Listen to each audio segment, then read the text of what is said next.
이 새벽에 하나님께서 저와 여러분에게 주시는 말씀 누가복음 17장 1절부터 10절까지의 말씀입니다. 누가복음 17장 1절부터 10절 제가 받들어 봉독하겠습니다. 이것은 하나님의 말씀입니다. 예수께서 제자들에게 이르시되 실족하게 하는 것이 없을 수는 없으나 그렇게 하게 하는 자에게는 화로다. 그가 이 작은 자 중에 하나를 실족하게 할진대 차라리 연자맷돌이 그 목에 매어 바다에 던져지는 것이 나으리라. 너희는 스스로 조심하라. 만일 내 형제가 죄를 범하거든 경고하고 회개하거든 용서하라. 만일 하루에 7번이라도 내게 죄를 짓고 7번 내게 돌아와 내가 회개하노라 하거든 너는 용서하라 하시더라. 사도들이 주께 여짜오되 우리에게 믿음을 더하소서 하니 주께서 이르시되 너희에게 겨자씨 하나일 만한 믿음이 있었더라면 이 뽕나무더러 뿌리가 뽑혀 바다에 심기어라 하였을 것이요 그것이 너희에게 순종하였으리라. 너희 중 누구에게 밭을 갈거나 양을 치거나 하는 종이 있어 밭에서 돌아오면 그더러 곧 와 앉아서 먹으라 말할 자가 있느냐? 도리어 그더러 내 먹을 것을 준비하고 띠를 띠고 내가 먹고 마시는 동안에 수종 들고 너는 그 후에 먹고 마시라 하지 않겠느냐? 명한 대로 하였다고 종에게 감사하겠느냐? 이와 같이 너희도 명령 받은 것을 다 행한 후에 이르기를 우리는 무익한 종이라 우리가 하여야 할 일을 한 것뿐이라 할지니라. 아멘.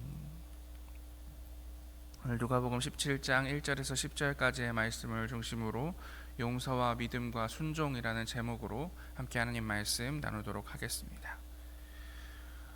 누가복음 17장에 있는 말씀은 예수님께서 제자들을 훈련시키시는 장면입니다. 그야말로 예수님께 직접 제자 훈련을 받고 있는 제자들인데요. 특히 누가복음 17장 오늘에 이르러서는 예수님께서 제자들과 함께 예루살렘으로 입성하시기 전에 이제 가장 중요한 자신의 사역의 종착지 예루살렘에서의 십자가 사건을 겪으시기 전에 제자들과 함께 이야기를 나누시면서 제자들의 삶에서 어떠한 부분들이 필요한 것인지, 예수 그리스도를 따른다는 것이 제자들에게 어떤 의미가 되어야 하는지 구체적으로 들려주시는 이야기 중에 일부입니다. 누가복음에서 예수님께서는 제자들에게 어떤 눈으로 역사를 바라보고 어떤 마음으로 사람들을 대해야 하는지 세세하게 가르치셨습니다. 참된 행복은 무엇인가? 기도는 어떻게 해야 하는가? 종교적 위선과 어떻게 결별해야 하는가? 잃어버린 영혼의 회복을 위해서 어떤 노력을 기울여야 하는가? 정말 소중한 이런 가르침들입니다. 그런데 그 가르침들 중에서 오늘 예수님의 가르침, 어쩌면 우리에게 가장 익숙하기도 하고 가장 잘 알려져 있기도 한 내용입니다. 먼저 첫 번째 예수님의 가르침 1절과 2절 말씀 함께 읽어보겠습니다. 예수께서 제자들에게 이르시되 실족하게 하는 것이 없을 수는 없으나 그렇게 하게 하는 자에게는 화로다. 그가 이 작은 자 중에 하나를 실족하게 할진대 차라리 연자맷돌이 그 목에 매어 바다에 던져지는 것이 나으리라. 아멘. 제가 가장 열심히 성경을 읽었던 때는 저 고등학교 때였던 것 같습니다. 제 고등학교 때 가장, 이렇게 말씀드리면 좀 그런데 가장 신앙이 좋았거든요 그때. 그래서 그때는 이제 항상 공부하기 전에 그리고 야자를 시작하면서 항상 성경을 읽었는데 이 말씀 누가복음 17장 2절 말씀을 읽으면서 그 당시에 참 고민을 했던 기억이 납니다. 작은 자 중에 하나를 실족하게 하는 것이 차라리 연자맷돌이 목에 매어 바다에 던져지는 것보다 그것이 나은 일이다. 작은 자 중에 하나를 실족하게 하는 것이 얼마나 큰 일인지 네가 알아야 된다라는 이 말씀을 딱 접했을 때 너무 마음이 어려운 겁니다. 우리가 인간관계를 맺으면서 살아가면 사실 누군가를 실족하게 만드는 것, 조금 한국적인 표현으로 표현을 하자면 상처를 주고 받고 혹은 상대방을 섭섭하게 만들고 이러한 일이 인간관계에서 너무나 당연히 있을 수밖에 없는데 그 벌어지는 일들을 두고 그냥 네가 바다에 빠져 죽는 것이 훨씬 더 나을 수도 있어 라고 말씀하시는 예수님의 모습이 어떤 면에서는 조금 비정해 보이기도 하고, 그러면 나는 다른 사람들한테 어떻게 대해야 하나, 다른 사람들과의 관계를 다 끊어야 하나, 나는 모든 사람들을 나를 사랑하게 만들거나 혹은 모든 사람에게 사랑을 느끼게 할 만큼 훌륭한 사람이 아닌데 나는 어떻게 해야 하지? 라는 고민을 깊이 했던 기억이 납니다. 그런데 제가 2절에만 집중한 나머지 1절에 있는 예수님의 말씀을 놓치고 있었다는 것을 오늘 본문을 살펴보면서 알게 되었습니다. 예수님께서 무엇이라고 말씀하십니까? 실족하게 하는 것이 없을 수는 없다라고 이렇게 말씀하십니다. 우리가 세상을 살아가다 보면 상처를 주고받고 서로를 힘들게 하고 오해가 쌓이고 갈등을 빚는 일, 어쩔 수가 없지요. 없을 수는 없습니다. 그러나 그 일이 작은 자에게 행하여지는 것, 우리가 동등한 관계에서 벌어지는 일에 대해서는 어쩔 수 없는 겁니다.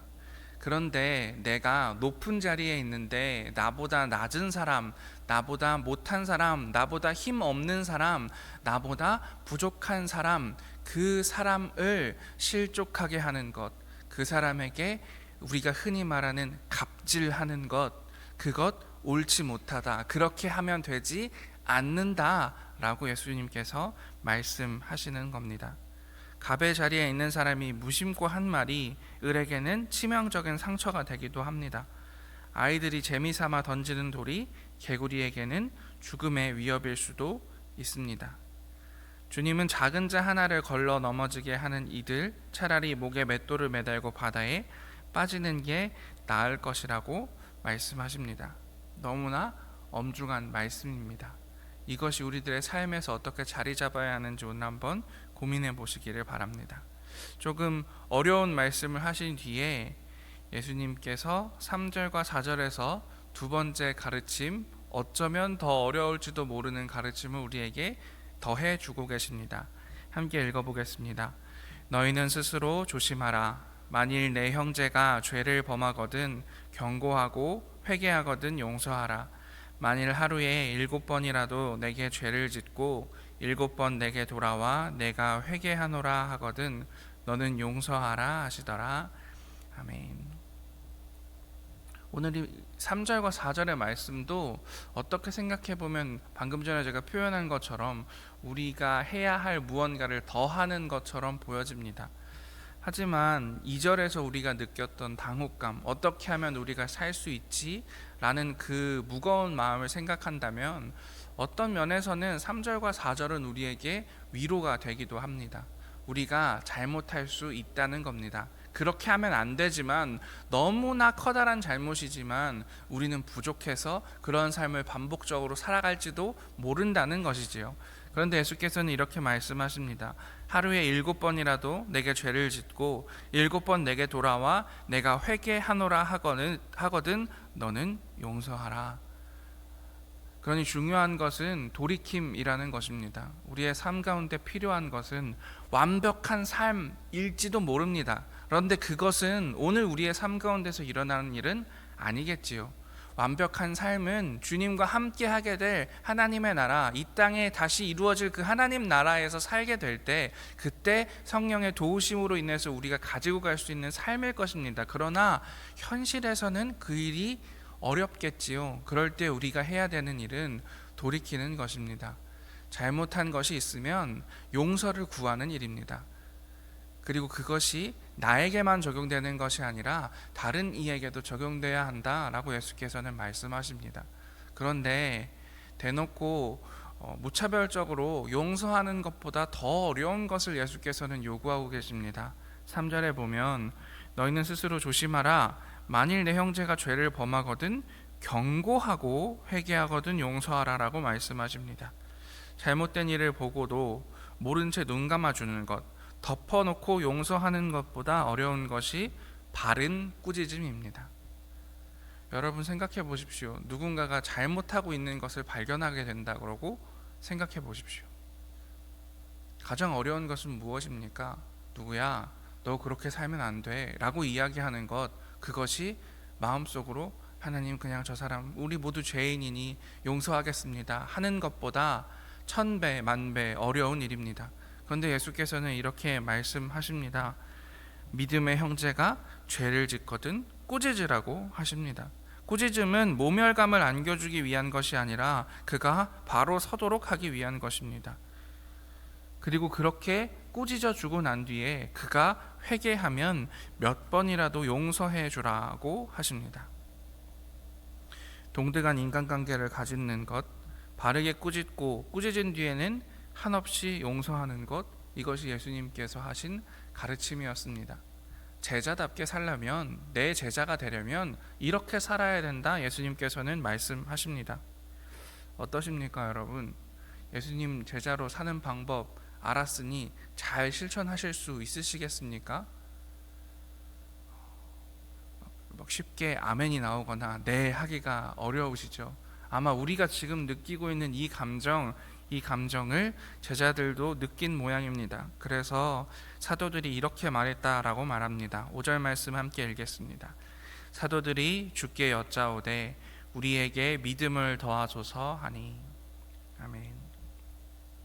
사도들, 그 말씀 듣고 있었던, 예수님께 제자 훈련 받고 있었던 제자들이 예수님께 대뜸 이렇게 말합니다. 주님, 우리에게 믿음을 더하여 주십시오. 엄살인지 불평인지 모를 말들이 쏟아집니다. 우리에게 믿음을 더하소서, 이 구절이 오늘 누가복음 17장에 말고 다른 곳에도 등장하고 있는데 여러분 혹시 기억하십니까?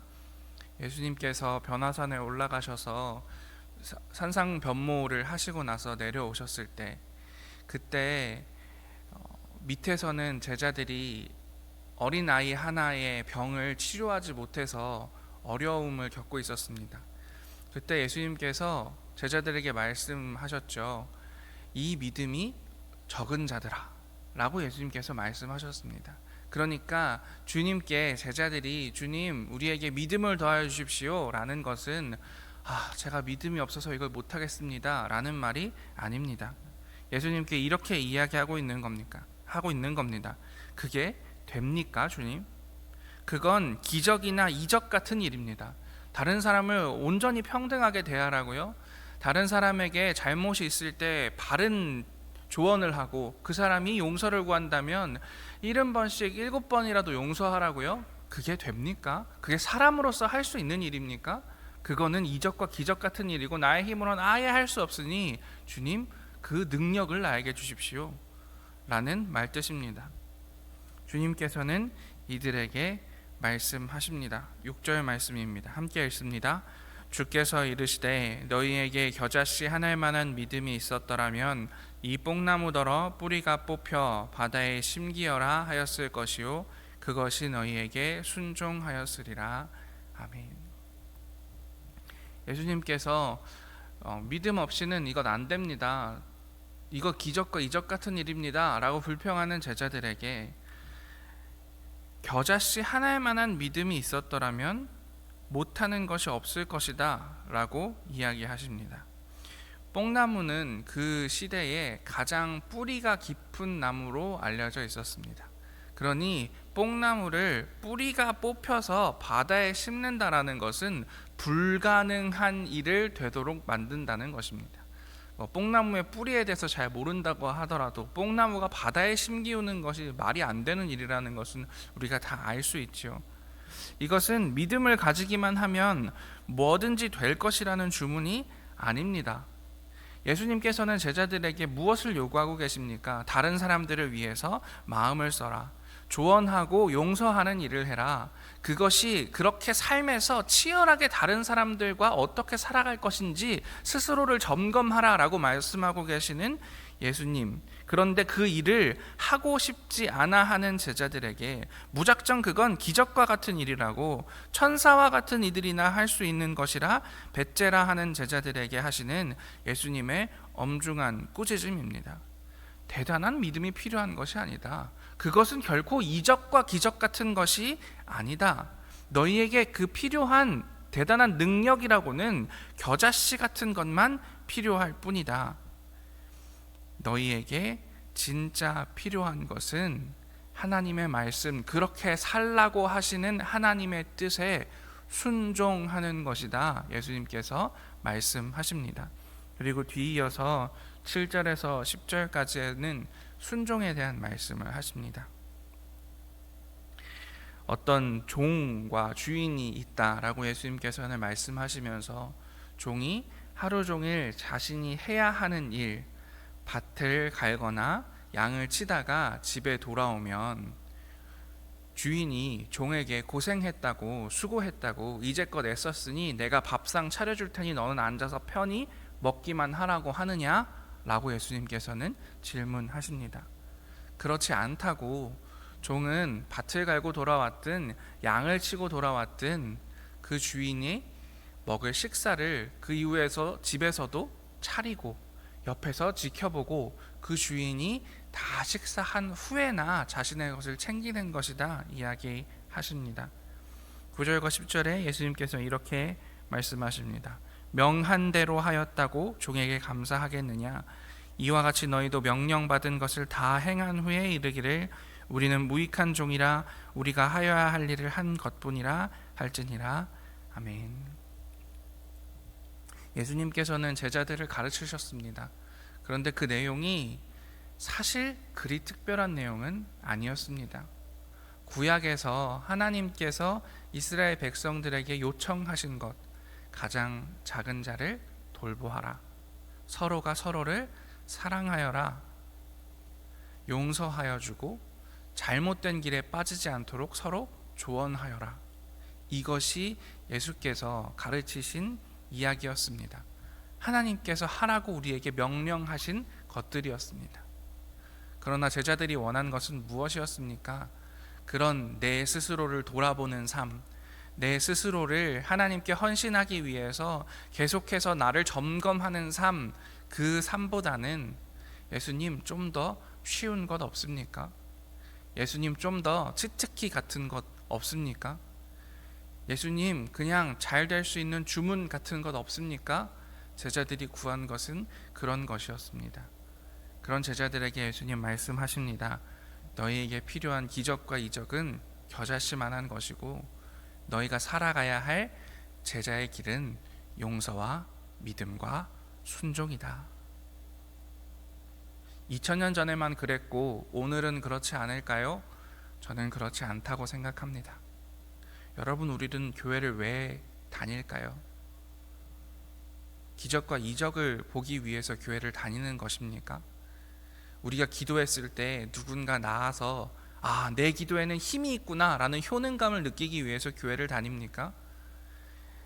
내가 이루어야 할 소원이 있어서 그걸 열심히 치성 드리다 보면 하나님께서 나에게 복을 부어주셨다는 간증하기 위해서 교회 다닙니까?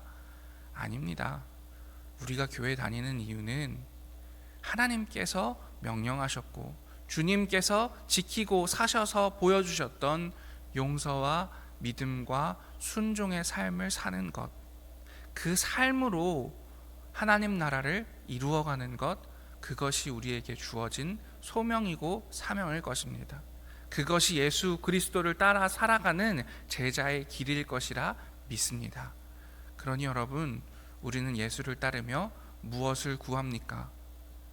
용서와 믿음과 순종, 그것이 우리가 구할 길이며 그것이 우리가 따를 길이며 그것이 예수께 우리가 배운 것들이라는 사실을 기억하시며 오늘 우리의 삶을 점검할 수 있는 귀한 시간 되기를 바랍니다.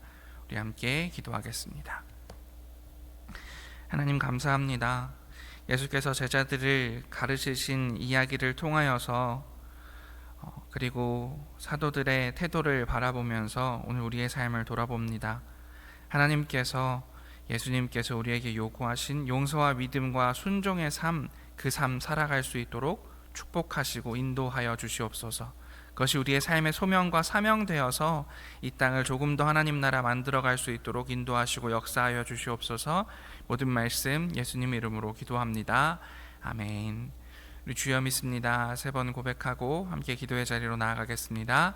주여 믿습니다. 주여 믿습니다. 주여 믿습니다.